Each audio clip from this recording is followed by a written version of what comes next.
Hello, Abnormal Investigations. Hope everybody is doing well. Been asked a lot of questions about Hunter lately.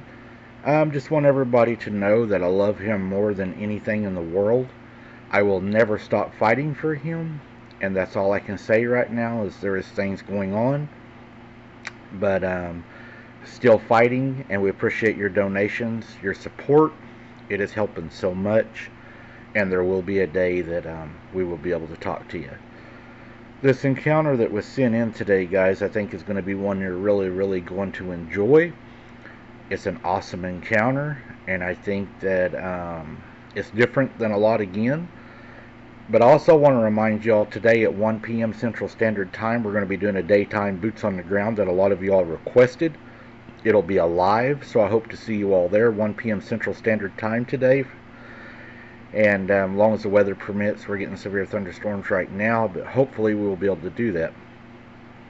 Let's get into today's encounter, guys. Mike, I'm sure you have never heard of an encounter like this one. This one cost me something I will never be able to get back. My neighbor called me one day. His name is Jim. He raises sheep here in Kansas. He told me something was killing them every night. I told him it was probably coyotes. He said he wanted to meet me the next day and talk about it at the Pizza Hut. I am known for trapping and getting rid of nuisance animals around our area. I agreed to meet Jim at Pizza Hut the next day. When I arrived, he was already there, sipping on a cup of coffee. He looked worried and told me that whatever was killing his sheep was not a coyote. He said it was something much bigger and more powerful. I was intrigued and asked him to explain. He told me that he had seen a large wolf-like creature with huge eyes that reflect in the dark attacking his sheep. He said it was approximately 7 to 8 foot tall. I was skeptical at first, but Jim was adamant that he had seen something that was not normal. He asked for my help in getting rid of the creature, and I agreed. I could use the extra money. Little did I know this encounter would change my life forever and what I believe. I told him I would meet him the next morning to scout out the property and try to find some prints. He told me they cut their heads off and just take their bodies. I looked at him. He said, and this is quote, "I shit you not." I was taken back by Jim's words. I had dealt with coyotes and mountain lions before, but an animal that decapitates its prey and leaves the heads behind, that was a new one. I told Jim I'd still meet him the next morning to investigate, but I was starting to think that maybe he was pulling my leg. But the look in his eyes told me that he was dead serious. The next morning I arrived at Jim's farm, and we set out to scout the property. As we walked through the fields, I noticed that the sheep that had been killed had indeed been decapitated. I saw the severed heads, and my mind was racing. What kind of animal could do this? And then I saw the prints. They were huge, like nothing I'd ever seen before. I knew then that I was in for something that I'd never hunted before. The prints were human-like, but they also had pads like a dog or a cat. So I told him I would scout the area. The area he owns has been dug for coal, and it has been reclaimed. As I was investigating, I noticed a large coal pit, and then just above it a large opening into the ground. It went back, and I asked who owned that land, and he told me that his brother owned it, and his brother's name was Tom. And he said that I could also access that land if I needed to. When I went over there, I seen sheep wool at the entrance. I started to look in, and I heard growling like I've never heard before. It was deep, but had a human tone. It's hard to explain the actual sound. As I peered into the darkness of the opening, the growling grew louder, and I could feel the ground kind of vibrating beneath my feet. It was weird. It was like a vibration. I knew I had to be careful, but my curiosity got the better of me. I took a step forward, and that's when I saw it. A pair of eyes. reflecting in the darkness.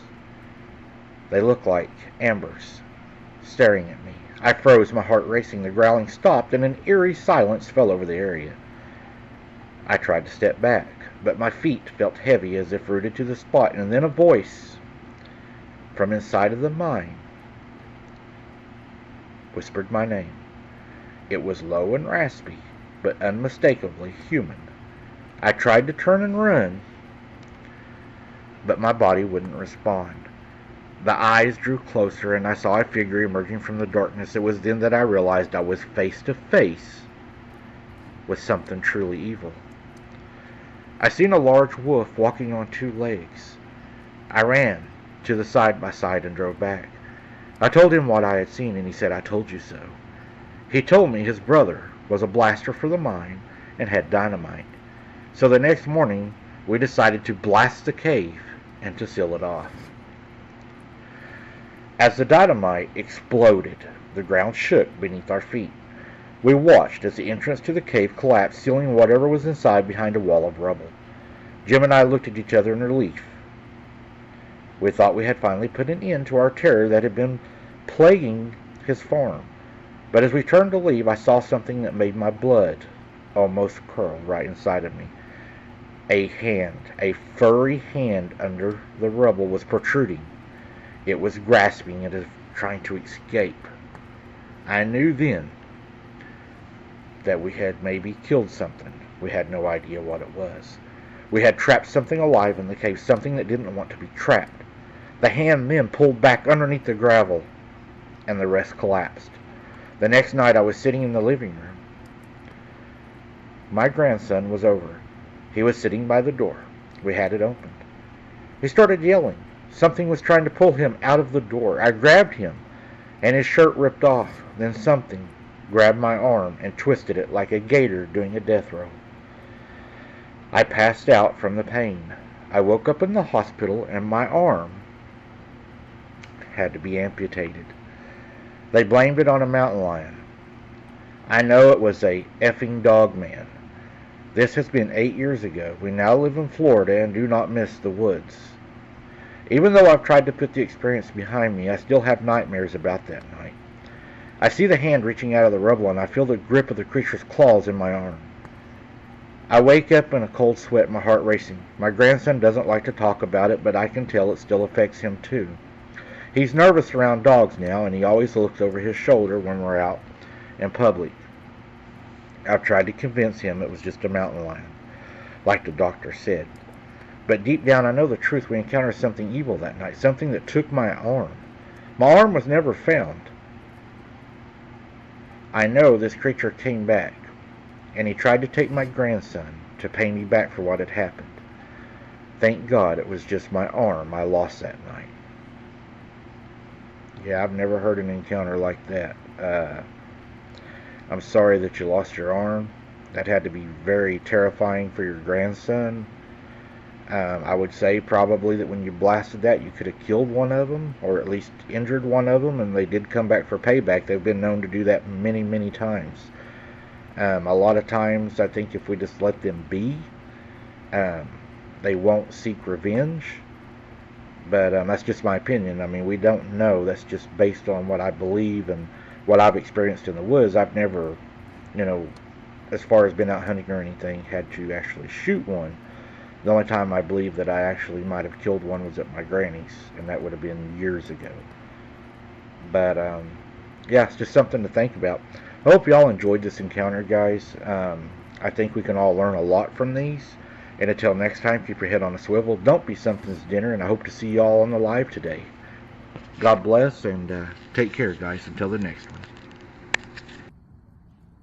one.